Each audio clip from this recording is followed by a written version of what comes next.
Hi everyone, Mrs. Basega here, and today we're doing the review packet for the Uniform Circular Motion and Universal Gravity unit.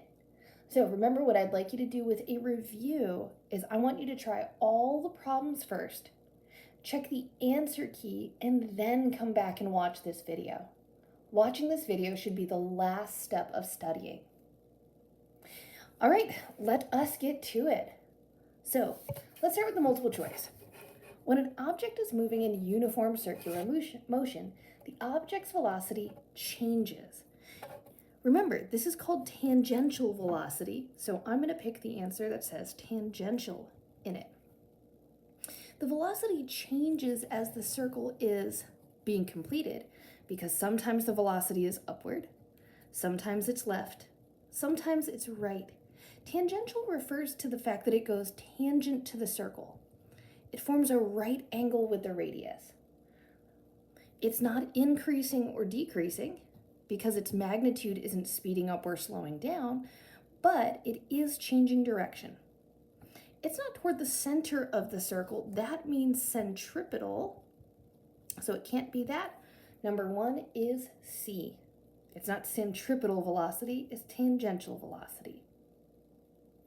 Hey, but speaking of which, number two, the centripetal force is centripetal, means it points toward the center of the circle.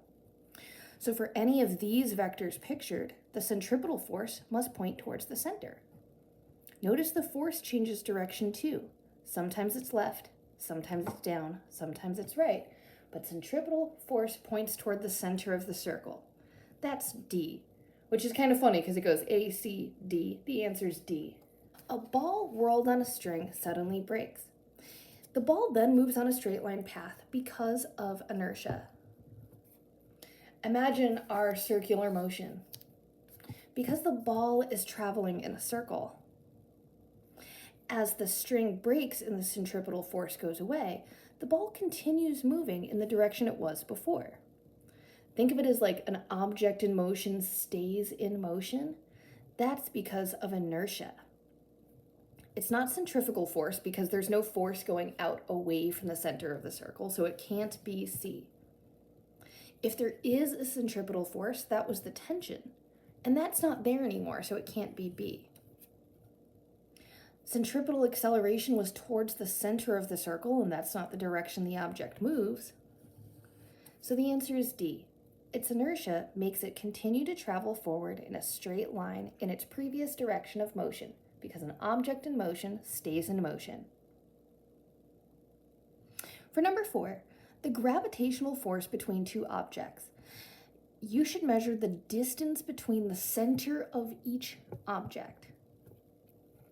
When it's R in that, G m1 m2 over r squared equation, the r is the distance between the two centers of mass. So let's imagine the Earth, that's big mass m, and the moon, little mass m1. The circle the moon would sweep out would have a radius that goes from the center of the Earth to the center of the moon. So I'm going from center to center of each object. It's not the closest point, which actually D and A don't make sense. And it's not the most distant point. I want from the center to center. Number 5 is a proportions problem. The distance between the two masses is tripled. That means if I went to go calculate my gravity force, tripling the distance would give you 1/9 of the original force. Notice that when I do proportions, I substitute the 3 in with radius, so that's 3 squared r squared by distributive property. And sorting these out, I see I have 1/9 of the original force. This G m1 m2 over r squared was originally 36. So hey, what is 1/9 of 36? Is 4. So my answer for number 5 is A. 4 newtons. By tripling the distance, you spread the same amount of gravitational field out over 9 times the area. Actually, you can think about it as like you've doubled the base and doubled the height. Or sorry, tripled the base and tripled the height. So you spread the same gravitational field out over 9 times the area, so it gets 9 times weaker. This is an inverse square law. Because you're spreading this out over more area, you get less force. All right, for number 7, weightlessness could more accurately be called normal forcelessness. The feeling of weight actually comes from when a human feels normal force. So I'm picking D. It can't be no force, right? Because if the astronaut is near the Earth, anywhere near, then it can't have no force. In fact, the only one force acting on the astronaut is gravity. Both B and C say that gravity is 0, but guys, we know there is gravity in space, right?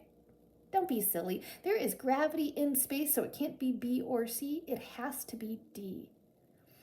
There is a gravitational force, but you don't have a normal force, so you don't feel your own weight.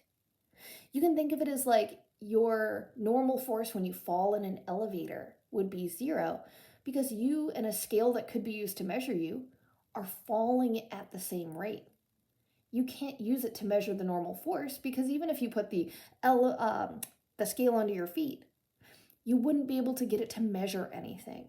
Normal force is 0 when you are in free fall, orbit, or projectile motion.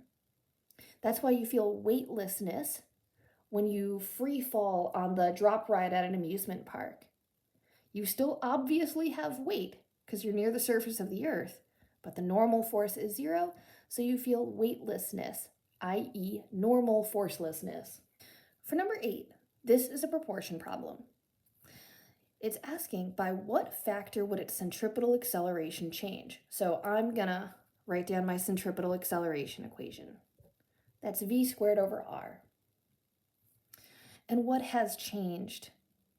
The speed has doubled, but the radius stays the same. If I double the speed for the same radius, 2 squared v squared using distributive property means I have 4 times what I did before. I would have more acceleration because if I travel faster, that acceleration increases. So E4. In fact, if you want to think about it, you see how it's got this v squared here? You can imagine this as the velocity goes up, the acceleration increases like a square. So doubling the velocity would get you 4 times the acceleration. For number 9, I have 2 spheres. The masses and such don't matter because they only have the force of mutual gravitational attraction. Those 2 must have the same gravitational force. That's from Newton's third law. So think of it as like the force that pulls, I'm going to label them. The force that pulls A right is equal to the force that pulls B left. These are force pairs, so they must be equal and opposite forces. But hey, moreover, if I went and did my gravitational force equation, notice that it doesn't matter my order of operations here. If it's the force of B attracting A, that has the same size as the force A attracting B. The order that you multiply these 2 values doesn't matter. Think like 2 times 1 is equal to 1 times 2. So both experience the same force. And you can either think of this as because of this law of universal gravitation or because of Newton's third law force pairs. They are equal magnitude, opposite direction. Now let's talk about satellite motion. While you and I don't have to do anything mathematical with this, let us talk about patterns. R2 is farther from the planet. And since R2 is farther from the planet, I'm going to put radius goes up. That means it experiences less gravitational force. If it has less force, it can't orbit as quickly, so the speed goes down. This relationship is worth remembering. It's worth writing in your notes. The farther the object is from the central mass, in this case the Earth, the farther the satellite, the slower it goes. So satellite 2 must be slower than 1, so I answered satellite 1 is faster. The smaller the radius, the faster the speed. For number 11, the turntable is rotating, and that's a coin on top of it. What direction is the frictional force by the turntable on the coin? Well, if it's a force in circular motion, it must be centripetal. Notice the word centripetal force tells you the direction. Centripetal means center seeking. So the centripetal force, friction, points towards the center of the circle. So D, down. Its tangential velocity is left, but its centripetal force and centripetal acceleration are down. For number 12, an object is accelerated when it is either speeding up, slowing down, or changing direction. So it can't be one. Moving in a straight line at constant speed is not speeding up, slowing down, or changing direction. If it moves in uniform circular motion, check. It is changing direction.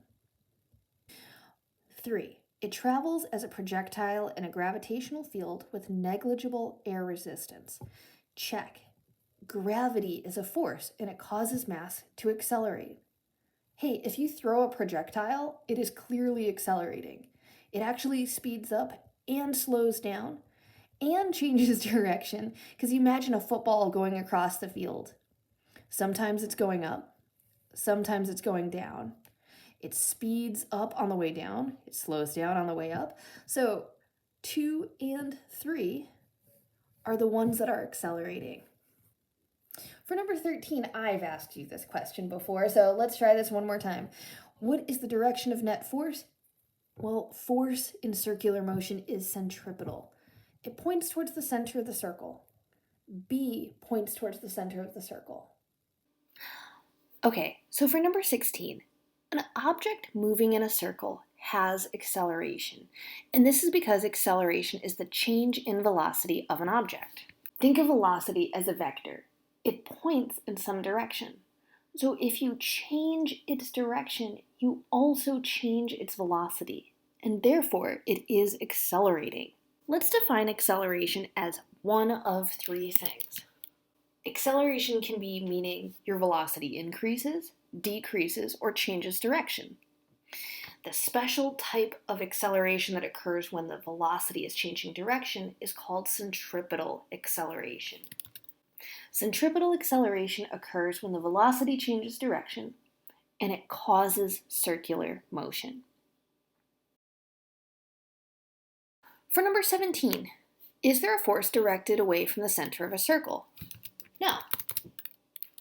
In fact, the only force acting on an object in circular motion is a centripetal force going towards the center of the circle, not away from it. The feeling that there is a force away from the center of the circle is called centrifugal force effect and is not a true force. Centrifugal force effect is an effect due to inertia. Just like when you stop your car and your body keeps moving, if you turn your car, your body keeps moving in a straight line until it gets pushed against the edge of the door or something like that when you're turning your car. That's not a true force, it was just the inertia of your body carrying it forward in a straight line. Your car turns, you don't, so it feels like there is a force, when really it's just the centripetal force acting towards the center of the circle.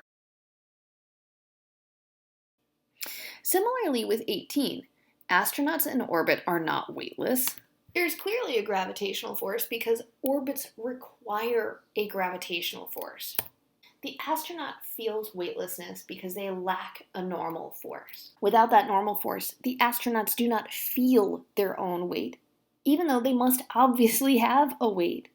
In fact, if you try the problem from the homework, number 6 on homework 5.4, you'll see that an astronaut, while they're in orbit, weighs about 80% of what they do on the ground. That's most of the same force. They have a weight. That weight causes them to go in circular motion around the planet. They just don't feel that weight because they don't have a normal force. For number 19, the speed and radius of the orbit do not depend on the mass of the satellite.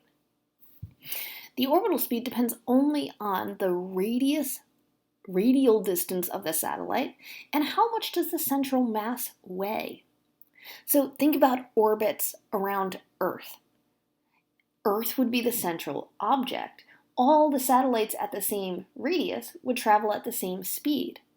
Because if they have the same radius, they experience the same speed, and so take the same time period to orbit the Earth. Having a heavier or lighter satellite doesn't super matter because the speed only depends on the radius and the thing it is orbiting. So, back on paper. For number 20, a child moves with uniform circular motion while riding a horse on a carousel. The horse is 3.2 meters from the center of the carousel's axis. So I'm going to put an R as 3.2. And its rotation has a time period of 6.67 seconds. That's T. So on this diagram, I want to draw the directions of force. That's centripetal. Centripetal means center seeking. So the centripetal force goes towards the center of the circle. Centripetal acceleration goes towards the center of the circle. Force and acceleration always point in the same direction. So not only are they both centripetal, which is telling you to point it towards the center, but since, remember like Newton's second law, force causes mass to accelerate. If your force is in one direction, the acceleration is in the same direction. They're always in the same direction. And in circular motion, that's towards the center of the circle. Now for tangential velocity, the carousel is traveling counterclockwise, like this. So at this moment, she's traveling down and to the left. Be able to draw this picture. Force and acceleration towards the center, velocity off tangentially. If you can't draw a tangent very well, put a little right angle symbol right there. That will show me that even if you can't draw very well, that you mean to draw it perpendicular to the radius. Now, speed is distance over time. But the distance in this case is the circumference of this circle. So I'm going to do 2 pi r. So that's 2 pi times 3.2 over 6.67. This gets us a tangential speed of about 3. And just for funsies, let's call that 3 meters per second. Using that answer, centripetal acceleration. That's v squared over r, so that's 3 squared over 3.2. So on my calculator, I can do answer squared, so I don't have to worry about writing all those decimal points down. So that's v squared divided by the radius, and that's 2.84 meters per second squared. The force that provides the centripetal force. Assume that this is a child that as they go on the carousel, they hold on. So I would say this is the applied force. The child is holding on to the carousel, and as a result, as the carousel spins, the child moves with the ride. The centripetal force is the force that causes the change in motion. So now we've got a car driving around the track. The friction force causes the acceleration of the car. Notice that the car needs to make this circle, and friction would point towards the center. For the centripetal acceleration of the car, that's v squared over r. Or in this case, that's 25 squared over 575 meters.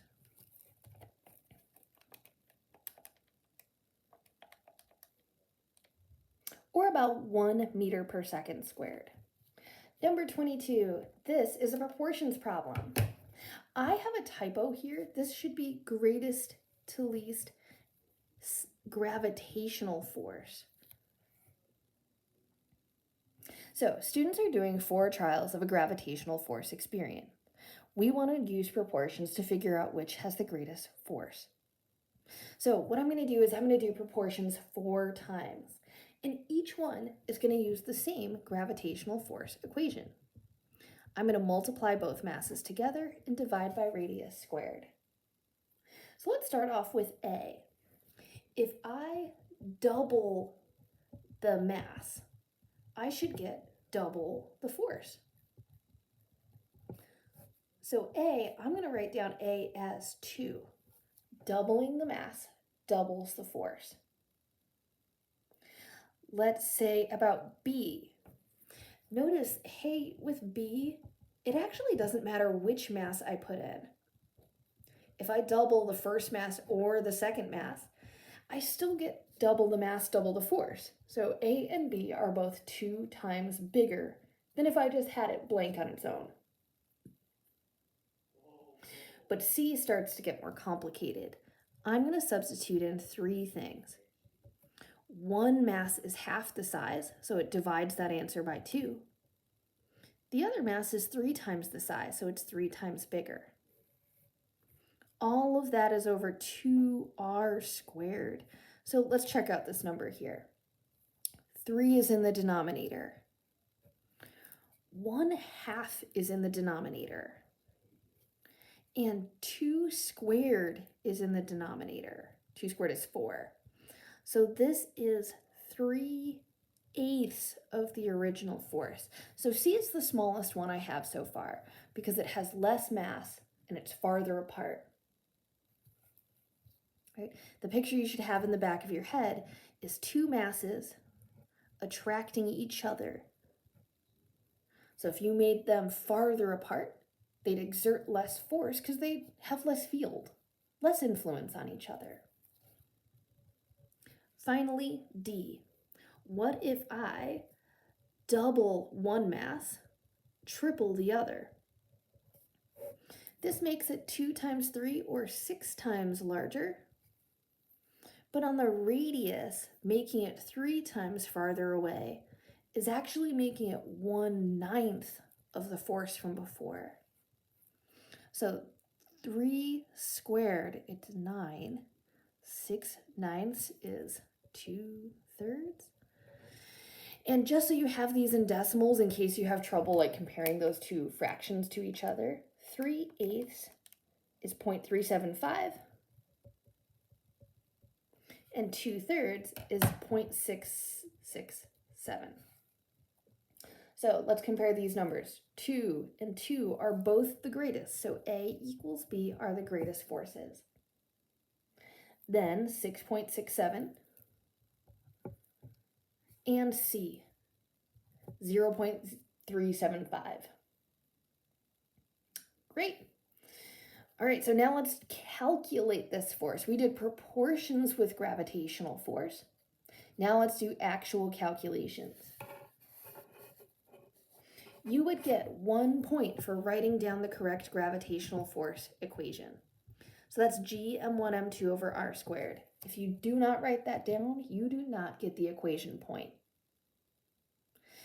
Next, I'm going to start to substitute in 6.67 times 10 to the negative 11th. I have one mass, that's the satellite, and one mass, that's the Earth, 5.97 times 10 to the 24th kilograms. The radial distance between them is 4.23 times 10 to the 7th meters, and it's that whole quantity squared. For problems like this, I like substituting into Desmos. You'll notice that my top line, my numerator, looks exactly the same as it did, but when I hit the slash to make the denominator, it automatically puts it below the numerator, so I can track order of operations better. In fact, in Desmos, I can make this look exactly right. Notice that I can make it look exactly like what I had on my paper without having to read like slashes or double checking parentheses. Since it looks exactly like what I had on my paper, I can guarantee that what I put into my calculator comes out correctly. This gets us just about 10 newtons. But which experiences the greater force? they experience the same force. Like if you did Earth times 45 or 45 times Earth, you'd still get 10, right? Moreover, because of Newton's third law, these exert equal and opposite forces. So they experience the same gravitational force, and your explanation could either be that they are equal and opposite forces by Newton's third law, or because the gravitational force is always a force pair. One attracts the other with the same force. So they must always be equal and opposite. C is asking about proportions. If I have the gravitational force is proportional to 1 over r squared, if r is smaller, imagine these two things move closer, then the gravitational force would increase. Making r small would make force bigger. The mass doesn't change though, because if I change where the satellite is, it's still 45 kilograms of mass. It's still made of the same amount of matter. Mass doesn't change. The speed would increase though, because if you remember from before, more force means more speed. So the speed would get faster. And if the speed gets faster, that means it takes less time to complete one cycle. Remember, fast things take less time. So the orbital period would decrease. Beautiful. Number 24, Kepler's laws. Gravitational attraction to the sun depends on your radial distance from it. I have A and F are kind of about the same. Let's say A is closer, then C. A is closest, then C.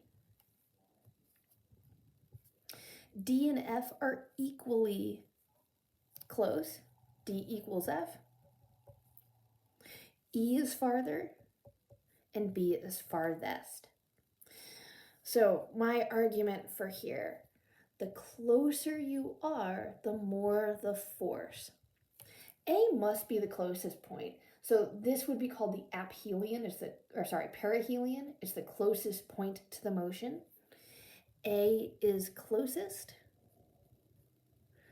So it has the largest gravitational force.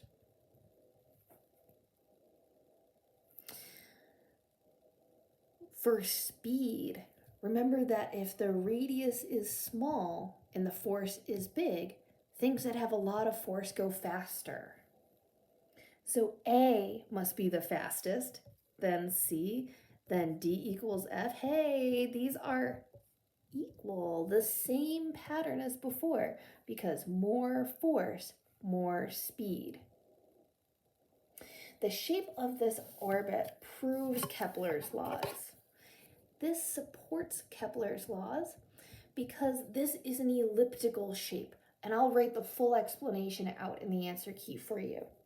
This supports Kepler's laws because Kepler showed that orbits are truly elliptical. They're not perfect circles. So these should have the same elliptical shape as Kepler predicted. Finally, Kepler's second law is actually called the law of equal areas. That means segment 1, this area, should be equal to segment 2, this area. If these each represent 1 month of motion, they should have equal time and equal areas. So 1 equals 2. Think of it as like from A to C, it's going faster because it's a small radius. But E to B is going slower with a big radius, and so these triangles are the same area.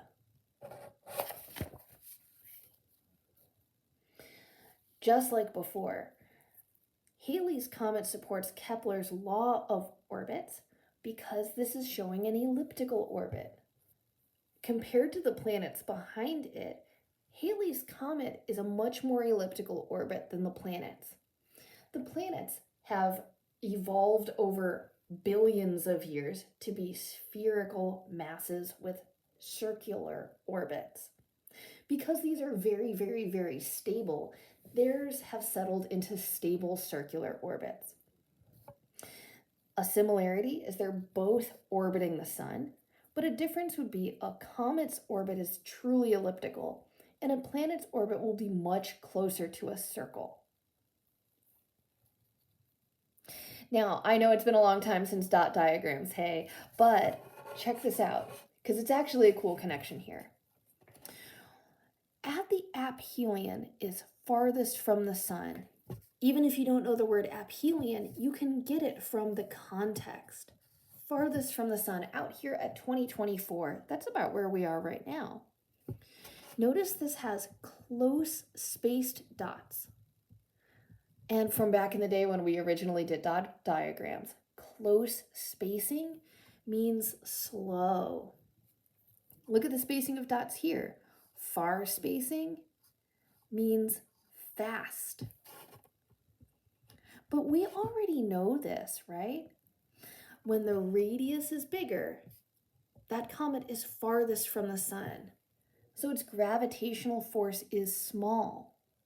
Because the gravitational force is small, the speed is also small.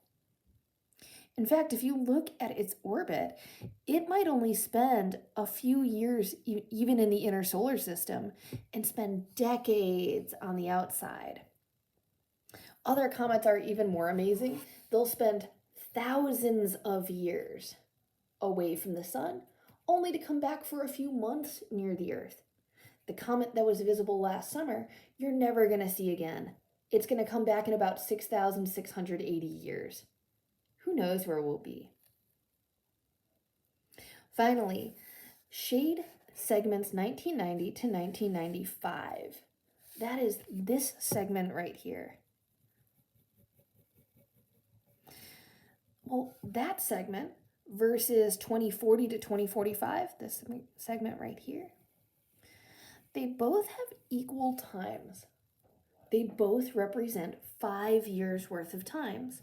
And so both segments should have equal areas by Kepler's second law. Equal times, equal areas. All right, everyone, best of luck.